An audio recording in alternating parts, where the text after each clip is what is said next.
So here's the handout. The first page includes some questions you can ask, some language you can use to support the helpful conversation that we're hoping that you will have. And the second page includes a script that you can use that actually it has a little bit more detailed language about how you can go about having these conversations. So that could be something you look at during the conversation if it feels helpful, or that you review if you're interested in other language. And then the third page is a guide for therapists, and it talks about kind of the rationale for why we do this conversation. It talks about some of the challenges or pitfalls and how to manage them. And it includes some resources where you can learn a little bit more about these topics. This handout is the product of a collaboration between myself and many others, including my colleague Minu Rana Stewart, the leadership team of the CBT Plus Training Initiative and the FAST Training Initiative, and some other colleagues, and lots of clinical supervisors and providers across the state of Washington in many different settings. On top of that, we've received invaluable consultation and input from our expert colleague, Dr. Aisha Metzger. Now, let me show you an example of what this conversation might look like. My colleague, Minu Rana Stewart, is going to portray a parent starting care. And in this demonstration, I'm meeting alone with the parent, but you could absolutely include a child in the conversation or in follow-up conversations. And if your patient's an older child or teen, it's likely you'll want to have this conversation directly with them. In my demonstration in a moment, I'm going to go through each of these bullets and ask a separate question for each of them, just so you can see what that looks like. But for efficiency, it's also okay just to show this, or maybe read through these and then ask one question, something like, what are the kinds of things that you want me to know today? All right, here's the demonstration. Okay, so Nana, the next thing that I want to do is look at this sheet that I look at with all families, because it helps me get to know you and your family. And the better I know and understand you, the better of a support I can be with the things that you're hoping I can help with. So I'll ask you some questions, and you get to decide what you want me to know, what you want to share with me. And you don't have to share things if they don't feel relevant, or if you just don't feel comfortable sharing them today. Okay. So first, I'm curious if there's an ethnic group or a cultural group that you identify with, or you feel like your family is a part of. Well, I would say our family is multi-ethnic or multiracial. Uh-huh. I'm Indian American. My husband is African American, and so that means our boys, including Nasim, are multiracial. Okay. All right. Thanks for sharing that. And are there religious or spiritual beliefs that are important to your family that would be helpful for me to know about? Well, I would say our family identifies as Christian. Like, I guess if we were asked about our religion, we're not super religious in terms of like going to church and engaging in structured religious activities, but we do things like, we pray before dinner. Mhm. Um, yeah. And then there's my side, right? That I'm uh, my parents are Hindu, and so I grew up with a lot of Hindu beliefs and traditions. And I wouldn't say I really um, celebrate them, traditions or celebrations a lot, but they're there. They're things that I think about. They're things that my kids know about them. Nasim does. Yeah. Okay. Okay. Well, thanks for sharing that. And I hope that anytime that it feels like it's important to whatever we're talking about, or if that could be a source of strength, in coping, or just feels like it'd be important to talk about, that you wouldn't hesitate to bring it into our conversations. Okay. And you've shared a bit about the sort of multi-ethnic, multiracial sort of identities that your family holds. And maybe we sort of covered this, but in terms of race, are there words that you like to use, or that the people in your family would use to describe themselves? Um, well, if we're talking about race, I guess I would say, my husband is Black. Mhm. I guess technically I'm Asian, although I'll be honest, when people ask me about my identity, I revert to my ethnicity. I Yeah. say I'm Indian American. Um, like I said, my kids are multiracial, but not. They, let's be real, they are young Black boys. That's the way society sees them. Okay. Yeah. Well, that is so important, I think, for understanding the world as your family and as your boys experience it. So thank you for sharing that with me. Um, and we'll maybe get into this a bit more. I hope this is something we talk more about. But in terms of my next question, gender, I also like to ask if there's anything that's important for me to know about gender of people in your family, about pronouns they prefer to use, or anything along those lines.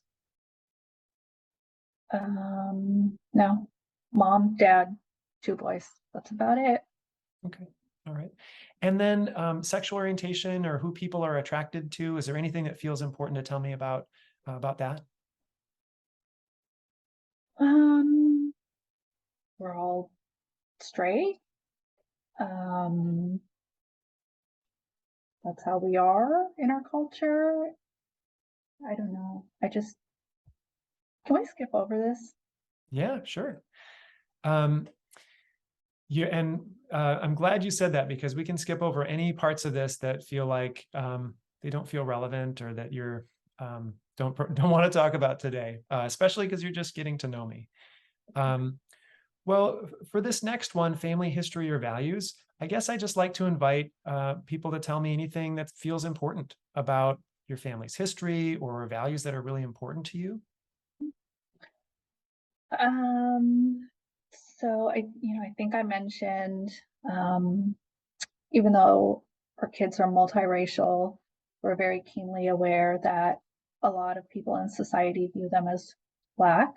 And so there's a lot of education that we have to do at home to prepare them for what it means to be young Black men in this world, because they're not going to get that education anywhere else.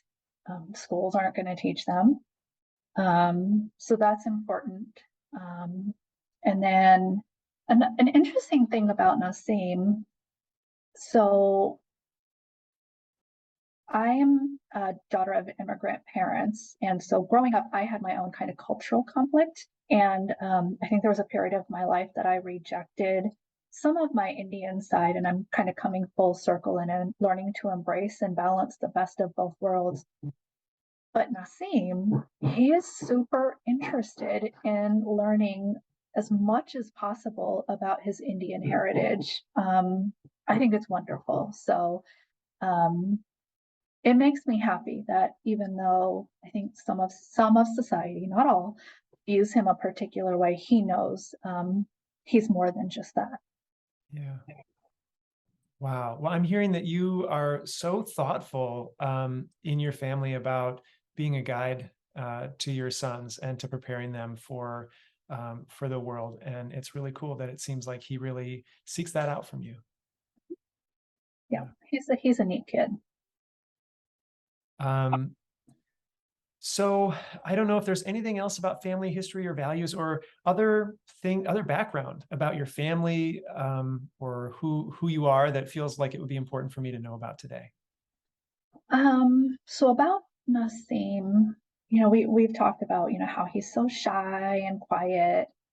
Um, he's he's the younger of the two kids, and I wondered if that has to do with why he's so shy and quiet. Like, I feel like maybe we've always done everything for him. Like, I don't know. I'm not going to come up with the reasons, but I've wondered if like his placement in the family has something to do with that. In some way, maybe being sheltered a bit, being the second son. Is that kind of what you're saying, that he hasn't? Yeah. Yeah, not just by mom and dad, but the older brother too. Yeah. Well, that makes sense. That seems like important background to keep in mind. Thanks for sharing that. Well, I want to keep learning about your family. Some other questions I want to ask, but is there anything else coming to your mind that feels important to add about who you are, or identity, or background? Not right now. Okay. Well, there's always time, and I hope that you would never hesitate um, to share other things that feel important. Okay. And okay, so the next thing that I like to ask all families is about discrimination. So being treated unfairly because of how you look, or belonging to a certain group. And as I'm hearing in your description, and as we know, right, that this is so common, that one's ethnic or racial identity affects how they're treated. And it can have such a massive impact on our well-being, right? On our mental health, on our physical health. And so to the extent that you feel comfortable and want to share with me today, I'm curious to learn if you feel like discrimination is having an impact on your family's mental health, and also if you feel like this is related to Nassim's shyness and sort of loneliness that you've been sort of seeking help for.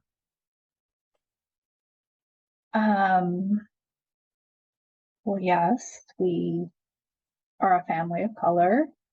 We've experienced discrimination, both my husband and I.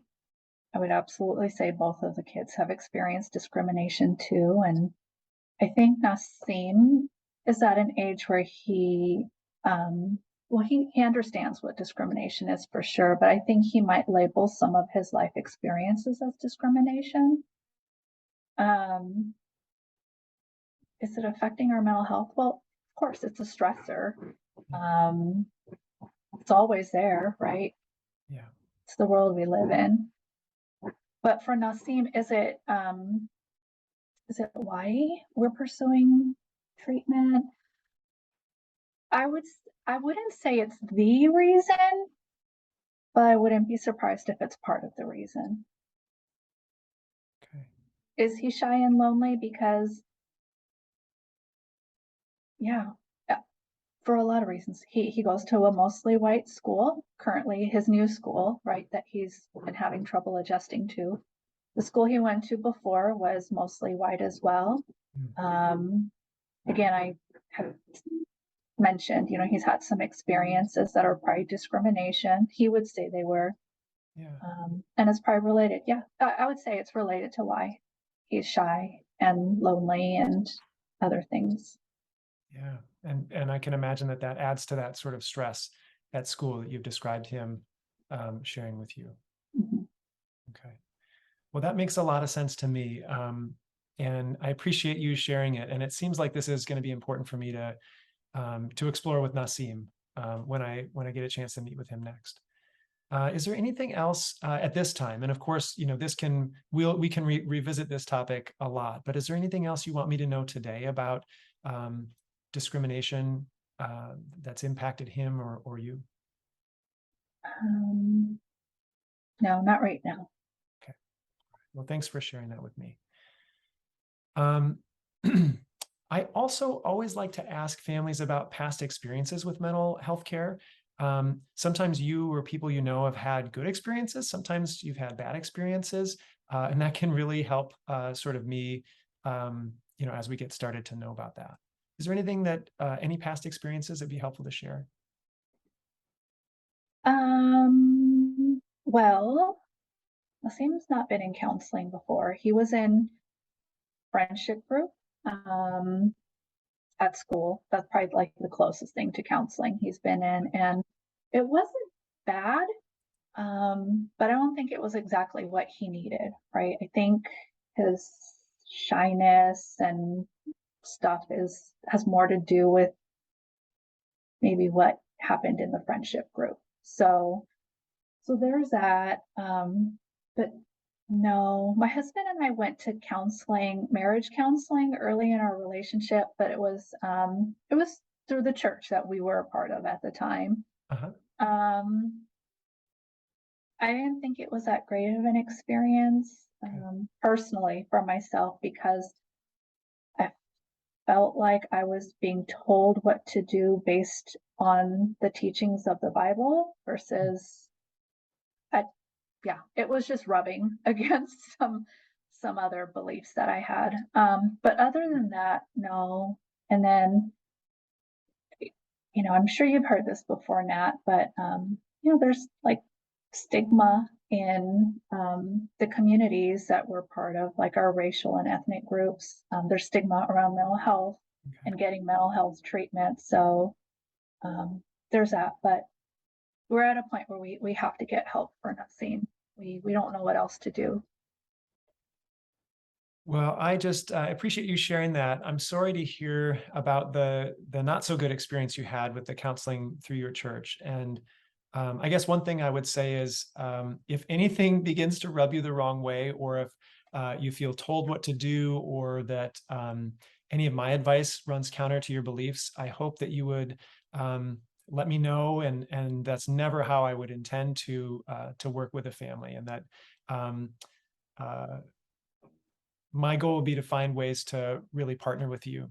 Um, and and and if I have advice that doesn't feel like it fits, maybe we can massage it, right? Or we can shift it so that we can still find something that feels like it would work for you or fit with your sort of beliefs or style.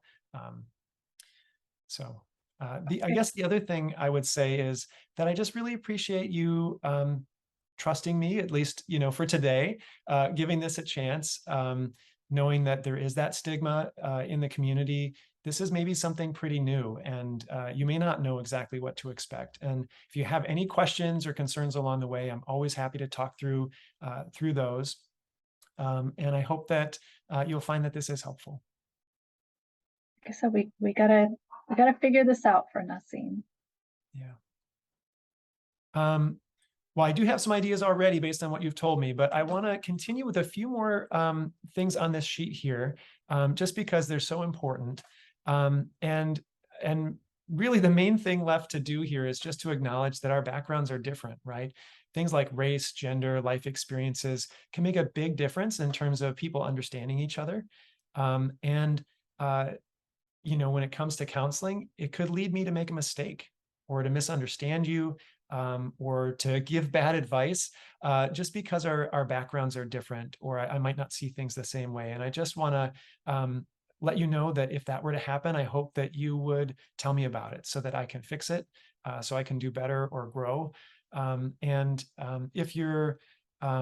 it doesn't feel comfortable to give me the feedback that you're feeling inside, I have on the back of this sheet the phone number for my supervisor, and it would truly be a gift to me if you were to share directly some feedback that could help me grow. But also, if you wanted to share that feedback in some other way that felt more comfortable to you, that's one way that you could do that, and I would be grateful for it.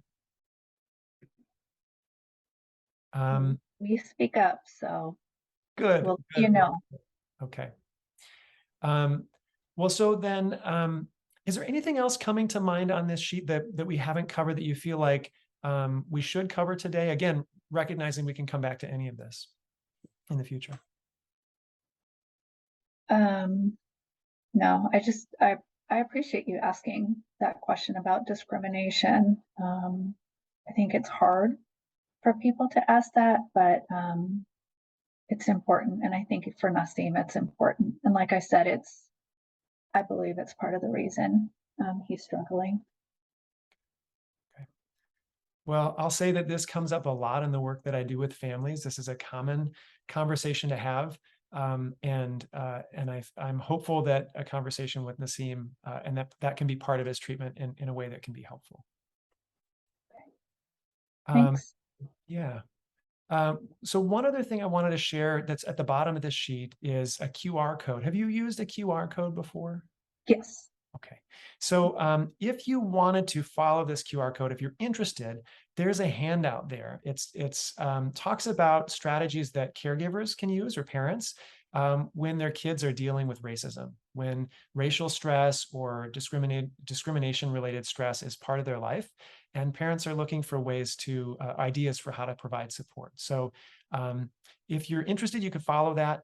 I'll just tell you, it is a lot. The handout is kind of dense. It's got a lot of information on it. So if that feels overwhelming, or if some families prefer to just talk about these topics rather than use the handout on their own, I'm happy to have conversations about this, or to sort of walk through the ideas in another way, or in a meeting, if that feels helpful. Okay. Yeah, I'll be happy to take a look. And it sounds like you're already so thoughtful and doing so much to support Nassim, and I can only imagine what a big difference that makes in his life. So there may be ideas that are new to you, and there may be things that it may or may not feel like there are new things, but I'd be eager to hear your reactions if you take a look. Okay. I would invite you to reflect on things you liked about that demonstration, as well as things maybe you didn't like or would do differently as the clinician. If you have any feedback for us, please don't hesitate to send it to us at fast@seattlechildrens.org. Thanks so much.